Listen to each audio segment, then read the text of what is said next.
Now, let's turn our attention back, if you will, to Aristotle's account of God.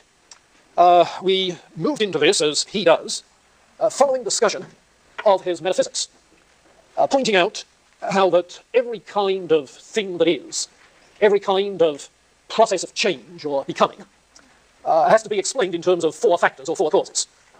Not only the matter or material cause that's the subject of change, not only the efficient cause that exerts the force, but the formal cause, the essential nature of what is going on, and the final cause, the purpose.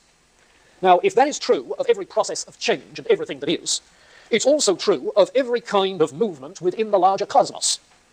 Hence, it's true not only of changes taking place on the Earth, but it's true of the rotation of planets. It's true of those fixed stars on the outer perimeter of the universe, each of which is spinning around on its own axis. It's true, in other words, of the cosmos in its entirety, that its endless motion, spatial motion, circular spatial motion, rotating, spinning, rotating, must have itself adequate causal explanation. The material nature of the thing is spelled out in terms of basic elements, plus the ether, which fills the space between the outer perimeter of things and the planets. The material cause is there. The efficient cause within the cosmos is plain. It's the movement of those fixed stars that produces changes in the ether, that maintains the rotation of the planets, that maintains changes in the Earth's atmosphere, that maintains the processes of change on the Earth. So efficient cause runs all the way through. Formal cause in the nature of things, including the nature of the fixed stars, because it is their nature to spin. If somehow or other that spinning can be not just a potency, a potential, but something which is actualized. What maintains that actuality of the motion of the cosmos, and boiling it down to the outermost efficient cause, the motion of the fixed stars? What maintains that? And you recall the conclusion that he comes to, namely that beyond the perimeter of the universe, you have an unmoved mover. The fixed stars move. The unmoved mover does not move, but moves things which are moved. Okay? In itself, it doesn't change, but it is the ultimate cause of all kinds of change, by virtue of its influence on those fixed stars, which is the ultimate, outer, efficient cause of everything going on in the cosmos. Now, did you follow that line of thought from last time? It's simple enough to get a hold of once you realize his view of the geocentric universe, the planets rotating around the Earth, okay, and the fixed stars out on the perimeter here, each spinning on their own axis, and way beyond the unmoved mover. Everything else is moved, except for the unmoved mover. No change, no forces acting on it. So that's the picture he is developing. And in the remainder of Book 12 of the Metaphysics, chapter 6 and following, he goes over one aspect or another of this picture. There's been all sorts of literary criticism done on the literary composition of Book 12. Was it all written at once? Is it a collection of things put together? Is it genuinely Aristotelian? You know, the sorts of things that literary criticism does. Well, all that sort of stuff has gone on with Book 12. But there is a picture, at least, which has been transmitted as Aristotle's. And I'm inclined to think it is. There's much more unified testimony in the manuscripts and versions that it's Aristotle's than for much ancient literature. But in chapter 6, page 373, 374 in the Kaufman Anthology, in chapter 6, he dwells on this assertion that this God is unmoved mover, and draws from that a further implication that the unmoved mover is pure actuality. Now, you're acquainted enough with the terms potentiality and actuality to get the force of this.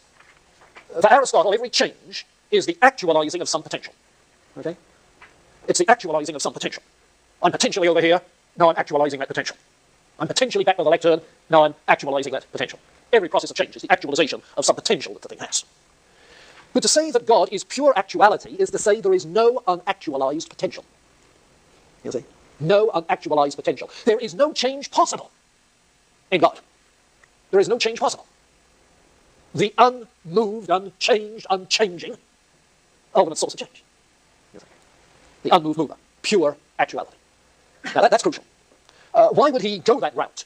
Well, I think one purpose is when you take a look ahead, it always helps to read the last page, last chapter of a novel, when you look ahead and see where he's going to come out. This God is altogether good. And if altogether good, then there's no room for improvement.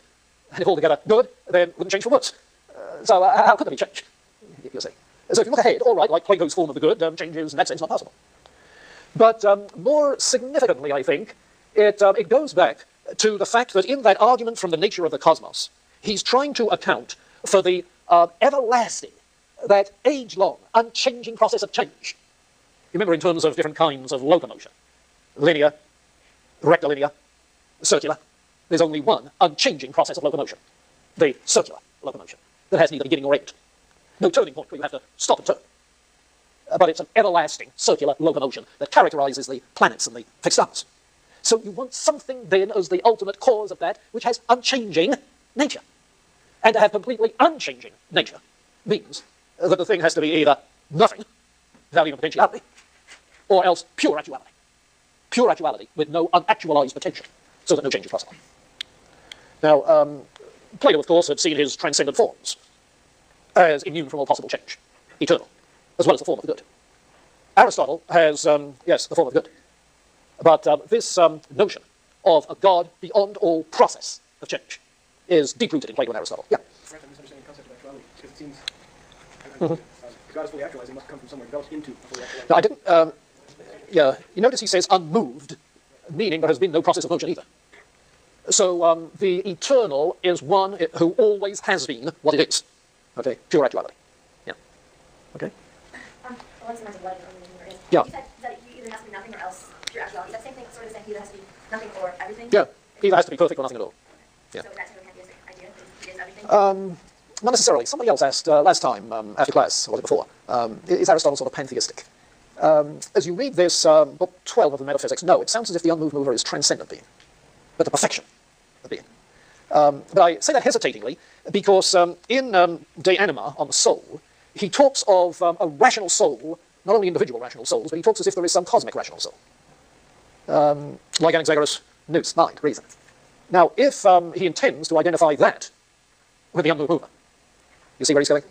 It would sound as if that either is a Platonic world soul, or else the unmoved mover. And maybe that one. But he never makes in any of the literature that has survived any connection between the two. So that leaves us up in the air. But at least his influence in those that have followed the Aristotelian tradition has been more in theistic and deistic directions, you see, than in pantheist directions. Now, having said that, however, Tristan, notice that this God of Aristotle's is really not a creator. He's not a creator, at least not in the Judeo-Christian sense, in which the act of creation brings things into existence. You see, creates out of nothing things that are. You see, gives existence to things. Now, that's not the case with Aristotle's God. He's very explicit and develops this in chapter 7, I think it is, or is it chapter 8, chapter 7, that this God is not an efficient cause, does not exercise power, doesn't exercise force, is not the moving efficient cause of anything, you see. Doesn't push things around, doesn't force things to exist, so forth. In fact, he doesn't need to, because the cosmos, the materials of the cosmos, at least, always did exist. The material elements of the Greeks were eternal, everlasting, always were. And Aristotle gives the impression that the cosmos in its overall structure is everlasting. After all, those fixed stars have everlasting linear locomotion. Everlasting, everlasting, always were, always will. You see? The notion of eternal and everlasting, roughly the same for Aristotle. So all that you need in this God is one by virtue of whom the motion continues. Continues unceasingly. This everlasting circular locomotion. Now, if you are thinking in terms of modern physics, by virtue of the principle of inertia, that would hardly be necessary.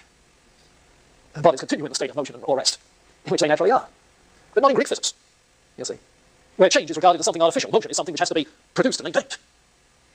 And so you have to have then a being to maintain the everlasting motion. But not as an efficient cause. Why not? Well, for the reason. To act as an efficient cause, you have to do something. Exert force. And in exerting force, you are going through a process of change. Changing from not exerting force to exerting force. You see. And if there is to be no change, there can be no exertion of force. So no efficient cause. So how is he going to explain it? Well, the answer is, of course, in terms of final cause. God is final cause, but not efficient cause, and he's very explicit about that. God is the final cause, not the efficient cause. So that the very nature of this unmoved mover is so amazing, so wonderful, that things are moved by wonderment. You see. Notice the term wonderful gets to you, and you're wondering at it. You see. Oh, he uses not only the term wonder, but the term love. They're moved by love, desire to be like it. That Greek eros notion. You see. By wanting to be as actualized, and so you go on actualizing the motion. And in order to talk about the stars loving, he has to ascribe something to the stars that is more than just inert matter. After all, of the Greeks, there was only people like Democritus, the atomist, who thought of matter as inert. And the rest, all one way or another, seem to have agreed with Thales that the world is besouled, alive, you see. A much more organic conception, if you like. A living cosmos. And so the souls of the fixed stars are moved to want to be like this, at which they wonder. Now, whether he means that the souls of the fixed stars are conscious is another question. After all, lots of living things are moved without being conscious. How on earth do the daffodil bulbs know when to produce their daffodils? Buried in the dirt, as they are. Yes. Well, if you like, he sees something analogous to that.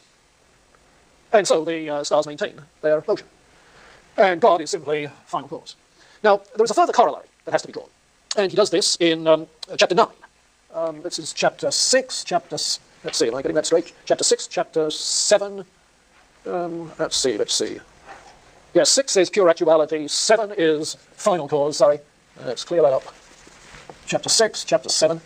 Chapter 9, chapter 8 simply brings in the details of the cosmology and the fixed stars and so forth. But chapter 9, well, if this divine being is pure actuality, if this unmoved mover, this final cause, doesn't have to do anything, how are you going to characterize its actuality? You see? And his description is simply that it does nothing but think on its own thinking. Now, you know what it is to think on your own thinking. To muse, ponder, think of your own thoughts, meditate on them, enjoy them, so forth. But why only that? Well, for the simple reason that if this unmoved mover was getting perceptual input or any other kind of input from outside into his thinking, you see, he would be moved by those external stimuli to think certain things. And being an unmoved mover, pure actuality, there is nothing that hasn't been actualized or could be actualized. So there's no input to his thinking from outside. You see. He does not see the sparrow fall. So forth. And if he were coming up with brand new ideas, okay, coming up with imaginative worlds, then there would be an activity going on that hadn't gone on before. You see, there would be unactualized potential involved there too. So the only mental activity that the unmoved mover can possibly have is self-consciousness. Reflection on his own thoughts. Thinking on his own thinking. He knows his own thoughts all the time anyway. He doesn't find anything new in them. But thinking on his own thinking. Okay. Now, a being like this, in whom there is no possibility that it is unactualized, is perfectly good. Perfectly good. Because the good for any kind of being is the actualization of its potential. For a dog to be good is to be the best kind of dog it can be. By virtue of its potential as the kind of dog it is. For you to be a good student is to actualize your potential for being a student to the best that you can, being the kind of human being you are. The actualization of your potential is your good. And so for one who is pure actuality, is pure goodness. No warts, no wrinkles, no lack, no privation of being the goodness. And so here you get Aristotle's God. If you like, this is a classic early attempt at what we call natural theology. A theology based on inferences from what we know about nature. A theology based on inferences from what we know about nature. Yeah. And it provides the basic framework within which a lot of later Judeo-Christian Islamic natural theology worked, as we'll see when we get to Thomas Aquinas, his classic arguments for the existence of God, work with this kind of scheme, modified to suit a doctrine of creation, ex nihilo. But the natural theology that Aquinas does follows the same kinds of thinking that goes on here. Well, questions, comments? Yeah, Bob. How does a person become actualized? Can you become like God? Yeah, I want to get into his ethics shortly. But certainly the actualization of a human being is in likeness to God. The highest activity in which we can engage, according to Aristotle, is the contemplation of God. Yeah. So you're on the right track then in seeing inferences to be drawn.